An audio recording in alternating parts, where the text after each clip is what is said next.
Welcome to Two Gals and a Glass Half Full. So today I am so super excited. We have Dory back with us, and she's going to be talking about something that I've heard such great things about, but I don't know about. So I get to learn along with you guys in today's episode. But first, Dr. Jess, what do you have in your cup today? Well, it's nice and early, so I have my cup of coffee with a little bit of half and half in it, and my new favorite mug, which is from the Smithsonian with cherry blossoms. So we got to see cherry blossoms this year, which was super fun. Was that from your vacation? It was. It definitely was. Yeah. No collagen yet? No collagen. I'm still, I know, terrible. I'm trying to research it and to make sure I find something I feel comfortable with. So yeah, it's on the list of things to look into, but haven't gotten that far. So Dr. Bobby, what's in your glass? So I also have some Starbucks coffee for an early morning. And the Starbucks can be like really strong and really expensive. So a little tip, you buy a grande iced coffee in a venti cup, and then you have them fill it with like the milk of your choice. There you go. Get a venti coffee for a grande price. I like it. I like it.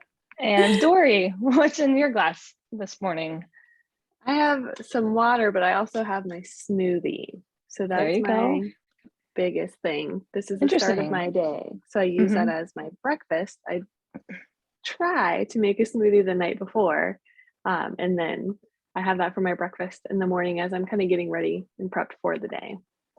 I like it. What's in your smoothie this morning? So it's more of a tropical one. So it's like mango and pineapple. There might be a little bit of like dark berries, so like blueberries and blackberries, I think. And then I do a scoop of protein, a scoop of powdered peanut butter, and then 1 or 2 scoops of chia seeds. There you go. And then either milk or water, depending on the mood that I'm in. All sorts of good stuff. Good. I love it. I love it. I love it. So Dory has been on the show before, and she's got so many great tips, tricks, and just a well-rounded approach to mental health that has just the little things that have helped me a lot. So we thought that we would try and get some more of that knowledge out of her brain to share with any of our listeners that are interested. Now, Dory's a mental health counselor. She's licensed, and she works with individuals that have experienced trauma. But in addition, she also has things that she implements for herself personally. So, Dory, tell us a little bit about the but versus and conversation that has helped me so much.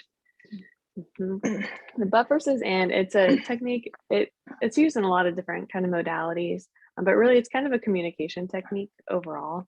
And it is one of my absolute favorites to implement both with my patients and in my own personal life and with my own self-talk.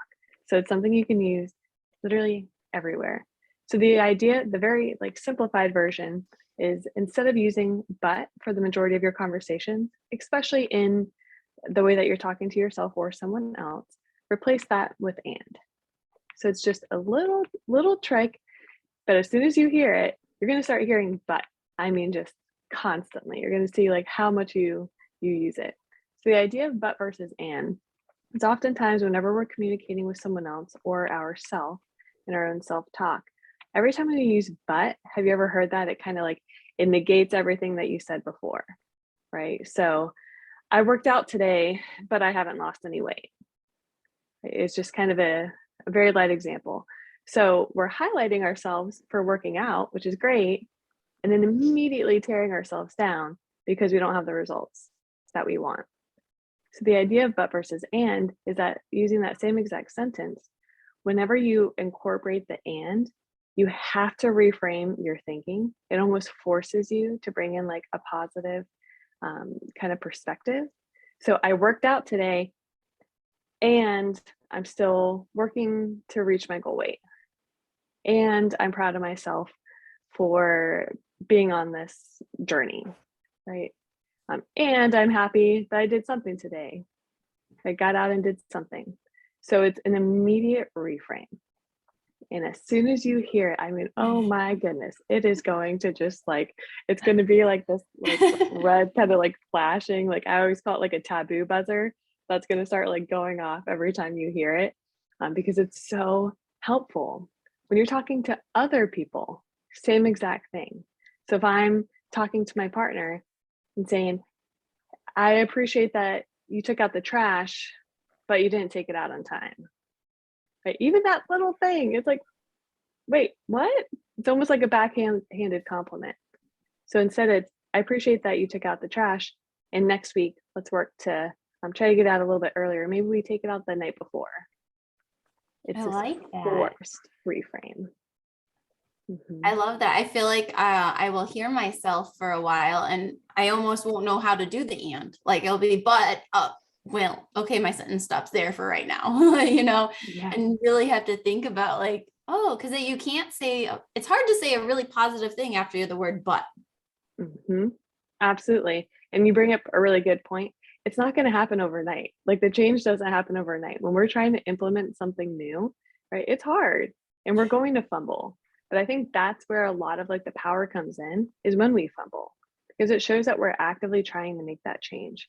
So if I'm talking to a friend and I notice that, but it's okay to take those few seconds to say, okay, so, and I appreciate whatever it was, and this is how we should move forward.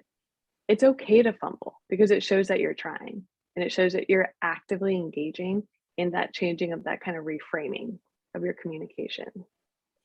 I think that's the only way it works, right? Is that you are in the moment having to reframe that thinking. Because if we just wait until the end of the day when it's quiet and we're like, okay, now I'm going to reframe how I thought earlier today, it doesn't really work that way. You have to catch it in the moment in order to make sustainable change. I do it on a regular basis, and it's something that I've been trying to implement now for a little while. And it's one of those where I go, but oh, hold on. Sorry, I'm working on something right now, and I'll explain it. I'm working on not saying but because, and then the person that I'm talking to will be like, why don't you say but? I'm like, well, if you say and, it forces you to rethink. And so I'm kind of problem solving with them, depending on the conversation and who I'm talking to. And I'm actively saying, I'm working on this. And then they're like, oh, wow, that's really interesting. Tell me more. And then now we're both working like, what else could I have said in that situation? And then we'll kind of problem solve together. So it's almost like this group dynamic that starts to come in. I mean, again, inappropriate situations with the appropriate audience, but it's something, see, instead of but, it's something that I am working on to be able to, again, reframe how I'm approaching my thoughts towards myself and others. So Jess, I know you said you kind of been working on it, things like that. What have you seen any change in, like, have you used it with your family, your kids? Have you seen any change in their reactions, or when you're trying to discuss like hard topics, things like that? How have you seen it affect your life and your family's life? Yeah, I'd say with the kids, for sure, it's something that we're always trying to actively think about how they are perceiving and hearing what we're saying. Sometimes we have to say things they don't want to hear. Sometimes we have to say things when they're upset. And it can escalate very quickly, especially with emotions that we're still learning how to regulate. So there's a sensitivity to how we're speaking in the house, and that constant, that, like what Dory was saying, that backhanded comment, which can be really harmful if you've got somebody that came up to you like, hey, I made this for you, and you're like, oh yeah, that's great, but did you miss something on it? I mean, ouch, that would hurt. I mean, that would, no, they didn't miss anything. They're explaining to you it's complete, they finished it. So that really, oh, you finished it, and I love how you left the borders open. Is there a reason why you did that? Oh yeah, I didn't want to color there because, and there was a whole reason why. So not like having a thought that it was incomplete when really asking, what's the purpose of this drawing? Can you explain it to me? then the purpose comes out and there was purpose to it. We could have maybe thought that it wasn't. So that's kind of a big part of what we've been trying to work on in our house, especially with communication with kids, to make sure that they feel validated and important and they have things to share and it's all good stuff. Sometimes, there's behavior that you have to redirect,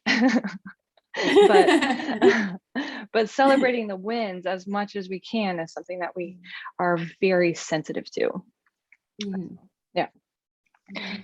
So Dory, as far as the reframing, so in this month of mental health awareness, we are trying to really bring some light to how we can really walk into our day, walk into our world, walk into our interpersonal relationships with improved ability to be sensitive to ourselves and others. And part of that conversation is but versus and with communication strategies. However, what are other ways that you can maybe think about that reframing a situation? It's a tough situation, and especially, let's say, interpersonal relationships. We've got the negative self-talk that comes in on our end if we're not communicating effectively. And then we've got maybe defensiveness on the other side. So tactics to be able to communicate a little bit more directly. Things like, the I feel statements are really tangible things that we can hold on to get you out, but also not put somebody on the defensive. Are there any other strategies that you've implemented that have worked well for you? If we're talking about communication with interpersonal relationships, it's another way that we have to reframe kind of our communication and our kind of speaking overall, our communication overall. Another technique that I love is the we. So just like we have and, there's we. And we, it's an absolute game changer. You can use it once again at work with kids, but specifically with interpersonal relationships. It is it's a godsend. So when we use we, oftentimes when we're in a conversation, especially if it's something that maybe we don't love, it's a little bit of a conflict, a little bit of an argument, just an uncomfortability in some sort of way. We often have this tendency to say you, right? I needed you to take out the trash. You didn't take out the trash. Right? And it's just immediate kind of that, and then like this period. And then what happens is when you hear that you, I always say it's like a finger pointing. When you hear you, if someone comes, I'll speak for myself, someone comes at me, is saying, you didn't, it's like I can almost like feel that finger like pointing, and my defensiveness just like, whoop. I mean, I'm not listening to whatever that person is saying in that moment. Nope. I'm just in protection mode. I'm like, oh, look, how am I going to protect myself and defend myself against whatever attack is coming? Right? It's so subtle, but absolutely, it just feels like this slight attack. So what I use instead of saying you, I often reframe to a we. And people struggle with this because they're like, but I didn't, I took the trash out. You didn't. This is a him situation. This is a you situation. Right? That's fair. And what I tell people is that in that moment, if you're in a relationship, if you're in a partnership, if you're in a friendship, this is a we. Everything that we do is a we, right? So if we are trying to improve our communication, then we are going to have to take one for the team. We are going to have to work together. So instead of you didn't take the trash out, it's, hey, what time do you think we should take the trash out next week? And it could be a we. It could be maybe this is me saying that I should have taken the trash out. Right? But what time should we take out the trash? Or, if we run late to something, this is how it impacts my anxiety. Is there anything that we can do to maybe get there a little bit earlier? Jessica, right? It's very much, it's a we. So instead of saying, hey, we're late to this event because of you, right? You didn't get in the car in time. You didn't shower in time. It's what can we do to get to this event? Because this is how it's impacting me, right? Can we work together to make that not happen in the future?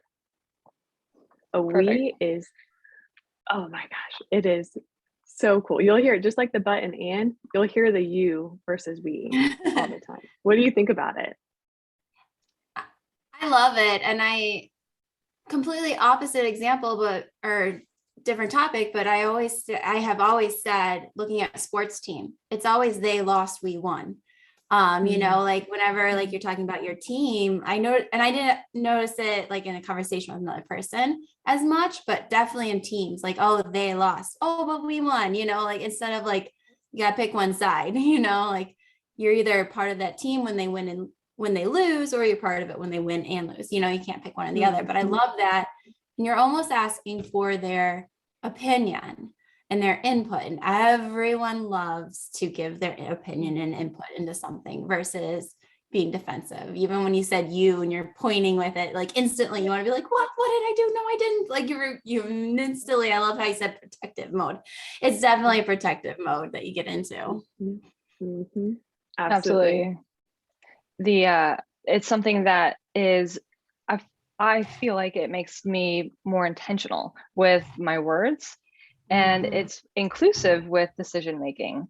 Anybody that is part of the decision making is going to be much more invested in seeing it through versus that delegated, like, this is what you're going to do, when you're going to do it, why you're going to do it, and I'm going to set these very clear boundaries and don't go out of them. And then if you mess up, it's just like, it's opposite of how we're trying to parent. So in our house, this is how we try and parent with, here's the goal for the day. We always start every single day with the expectation of, so we need to get out of the house. There's school, there's work.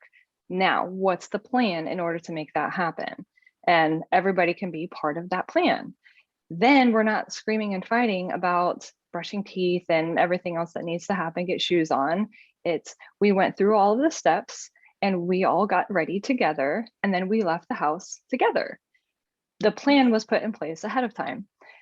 Where I get in trouble in my personal life with kids, sometimes I'll get into a rush and there'll be something unexpected that's coming up later that I forget to prep the plan for.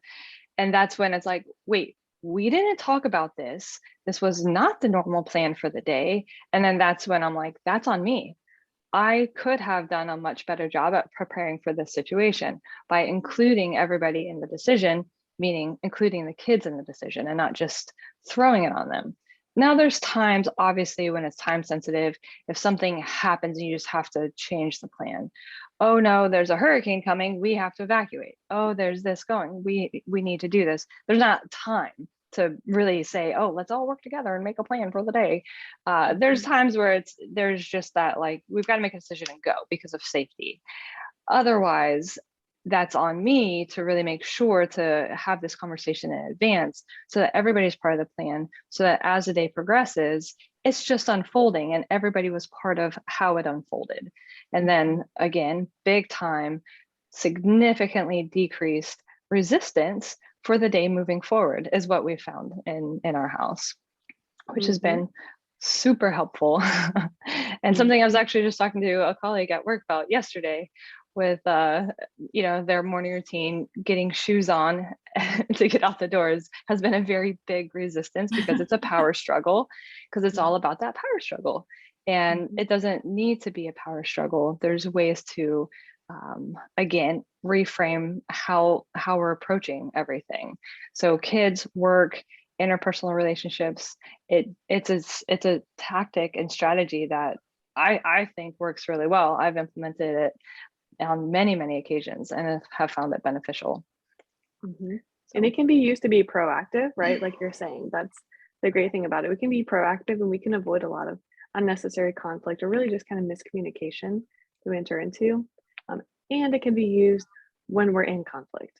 And it's something that should almost especially be used when we're in conflict. If we're in that kind of that little fight, that conflict, that argument, whatever it may be, that tension in some sort of way, it's even more important to bring in the we and the and in that moment, because then you're going to notice like an increase in your communication.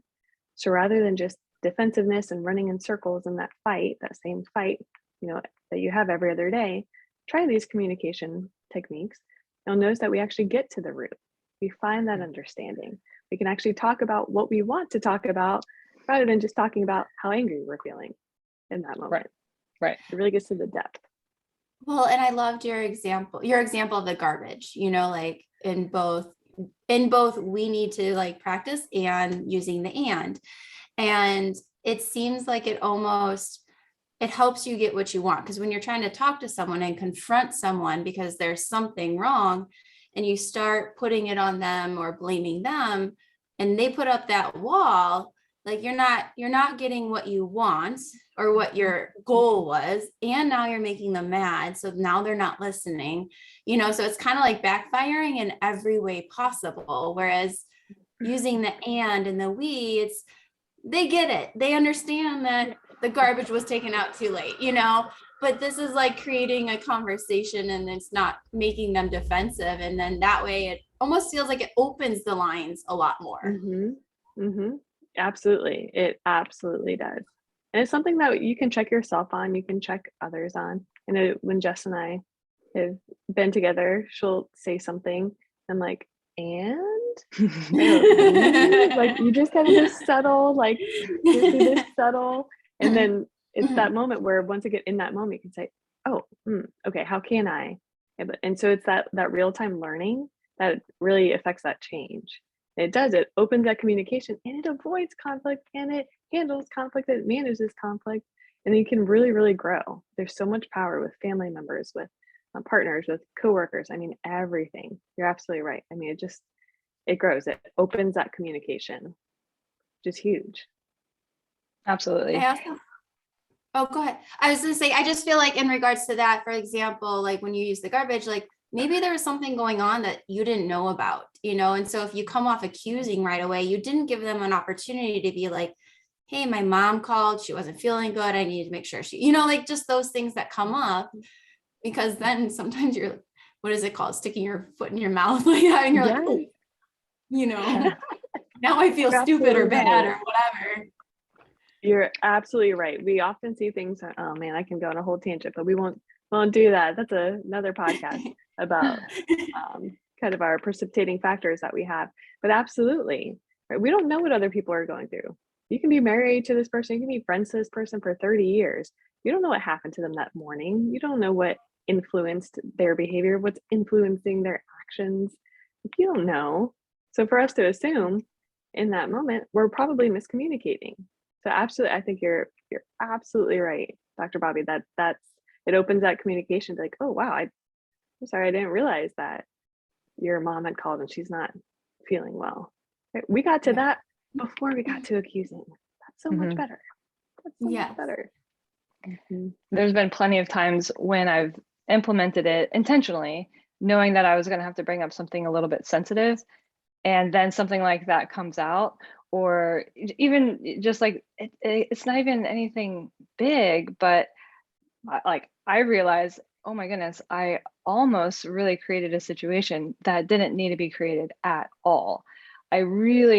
Because maybe there's like a really bad day has happened and there's all sorts of like negative emotions, and it's just someone's been really beat up all day. And then here I come walking in like, all right, so why, let's say it's a patient. So you didn't do your home exercise program. I can tell. Oh my goodness, right? And then all of a sudden you have this big meltdown because I'm now the third or fourth person that's attacked them that day. So that's not helpful, right? In order for me to not be that person, I have to change the way I communicate. So if I can do that, then I'm going to hopefully have better relationships, not only in my personal life, but with patients as well, so that people have an environment where they're safe and they're not being attacked. The intention of the home exercise program was for me to be able to give you a way to help yourself in the moment when you're home, but me accusing you of not using the strategies isn't helpful either. So then it becomes harmful instead of helpful.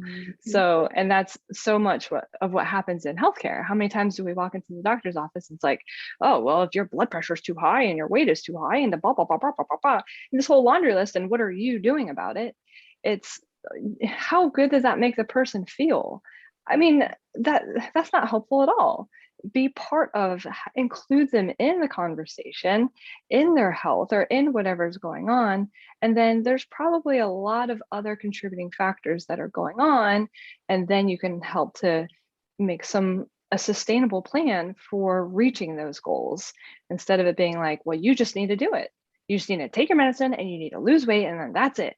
Well, right. Not that simple. So much goes into it. And then we just put that person on the shutdown. Now they're not going to be as invested. And it's just one more person that's beating them up, which isn't helpful. So we need to be part of the change. So common in healthcare. And I find myself all the time with my patients, and I'll tell you what I've taught myself to do.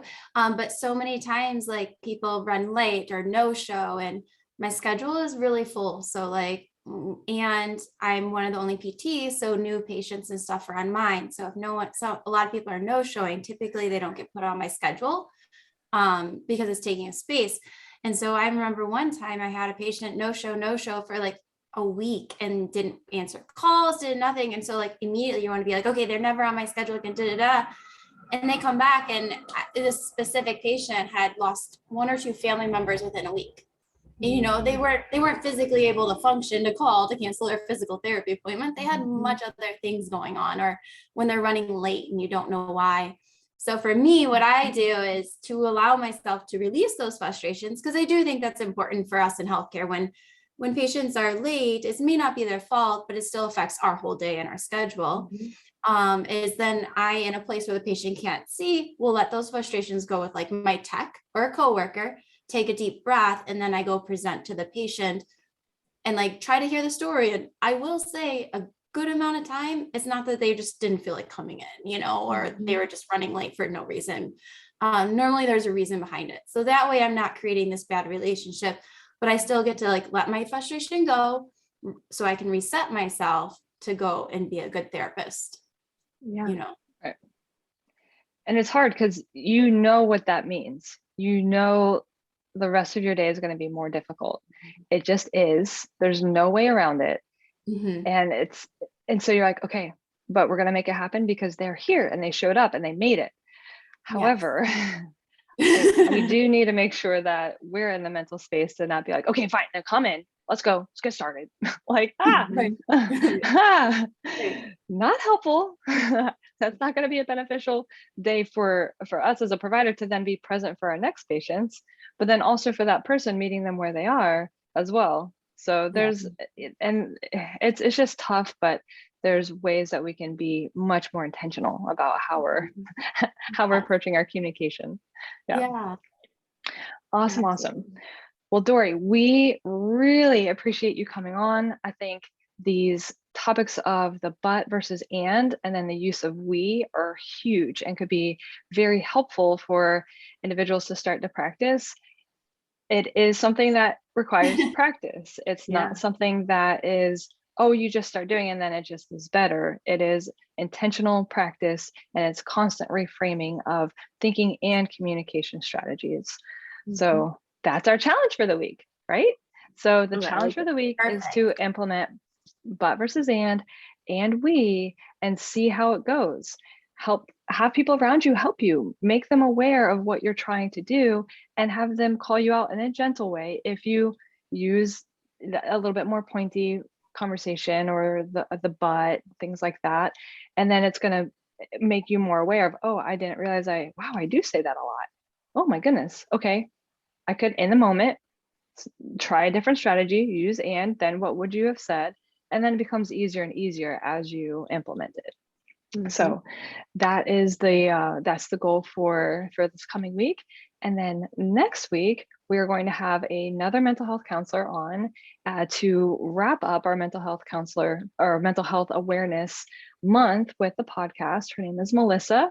So stay tuned. She's got some great stuff to share. All right, everybody. Bye. Thank you, Dory. Thank you. Bye.